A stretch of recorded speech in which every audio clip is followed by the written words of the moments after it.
Commissioners, staff, citizens, my name is John Debus, 5244 Compass Cove, Fort Pierce. First, I'd like to thank the commissioners, especially Commissioner Dudowski, for their leadership Saturday in Hands Across the Lagoon. Also, the fertilizer ordinance, I think we need to readdress that. And the other thing, the tank farm, there's 75 jobs. I would almost bet you they're coming from out of state. They're not going to hire anybody here, so we don't need a tank farm. I will read this as fast as I can to cover all the lies and misinformation that the American Coalition for Property Rights groups have put out for my 5 minutes. I bought a flag today to prove that anyone here can stand and wave a flag. My opinion is that it is unethical to use the American flag as a tool for propaganda or to manipulate public opinion. Too many good Americans have given their lives for that flag for you use it so cheaply.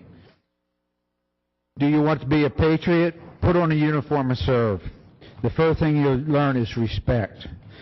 Last meeting we sat here and listened to about 20 of you say your position. We did not interrupt you. When 3 or 4 of us tried to speak, we were continuously interrupted, and the commissioners had to intervene to tell you to be quiet for us to get some respect. I want to address the lie that you claim about being nonpartisan. Last week I heard your radio advertisement on the Rush Limbaugh and Sean Hannity radio shows. Nonpartisan. Your meeting in Palm City on Saturday was addressed by all Republicans. In fact, one Indian River County commissioner proudly proclaimed that he was known as, quote, the ultra-right-wing wacko. Your meeting in Palm City was sponsored by the Martin County Republican Executive Committee, and people there were handing out Tea Party business cards. Nonpartisan? Yeah, right.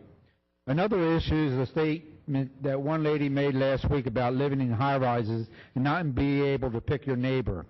That reminded me of when I was a kid back in the 50s and 60s. A person of color would try to move into the all-white neighborhood. Us white folk would say, we had our property, we had to protect our property rights, and this would ruin our neighborhood.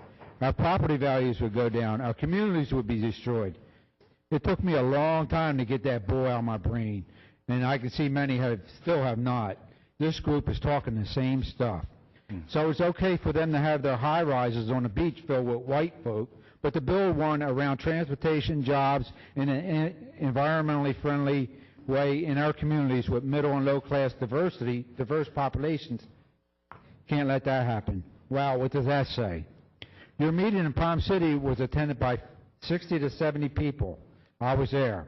They all had one thing in common that became very obvious. No people of color. Not even any Hispanics. No diversity. I thought I was in a Ku Klux Klan meeting only without about the story of an immigrant family. But I decided, you know what? It's not all about me. So I decided to pass until I heard a comment that I had to stand up here and rebut. A little background.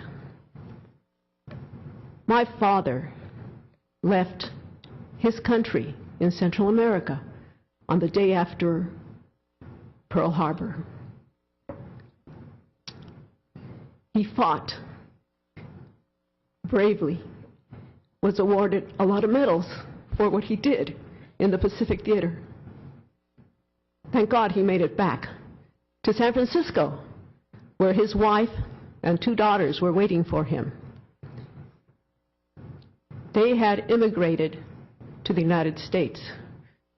My father had chosen to do that for his family. He left a good home, but he felt that it was better in the United States, and that's what he wanted for his children. My mother was left behind with 2 kids to make the trip to the United States during World War II. She landed in Brownsville, Texas, and was placed on a train to travel to San Francisco, where she would be housed until the end of the war. She knew nobody in the United States. God sent her, a black conductor, to not only take care of her and her children, to shepherd her across the country, and to teach her and me how to speak English. To this day, I bless the man because he made me totally colorblind.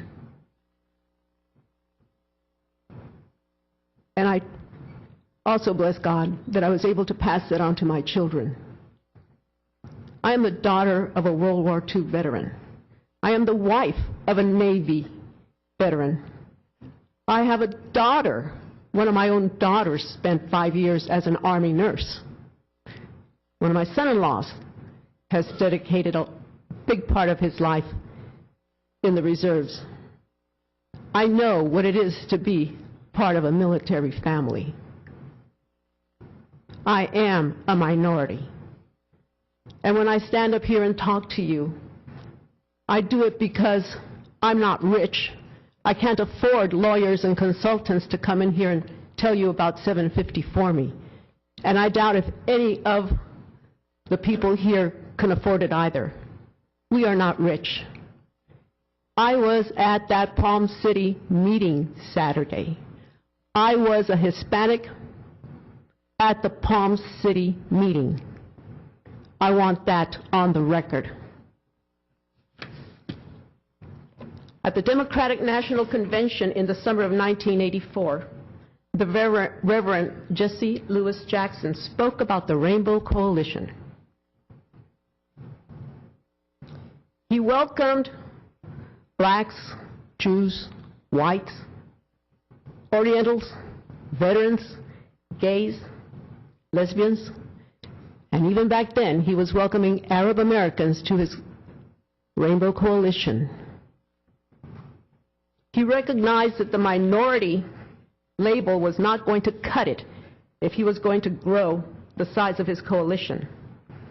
That was almost 30 years ago, when a political leader acknowledged that the fabric of America was made up of people of many colors, races, religions, and orientations. St. Lucie County's citizens represent a rainbow of races, religions, but they cannot be here tonight, so I, as a minority, am representing them. St. Lucie County is a very diverse, populated Come area. on, folks. Come A on. little respect, please. St. Lucie County is a very diverse, populated area. The commissioners, I know I need not to remind you that you work for and represent all the people, most of whom do not attend these meetings, but rely on you to do what is in their best interest and the best interest of all of us, not just a few. These people will continue to waste your time, our county time, and your time at these meetings. I suggest you do a resolution that will not take any action to withdraw from this plan and wait until all the information and plans are out in the public for all the people to read and understand prior to the county taking any action. Thank you. Thank you, Mr. Davis.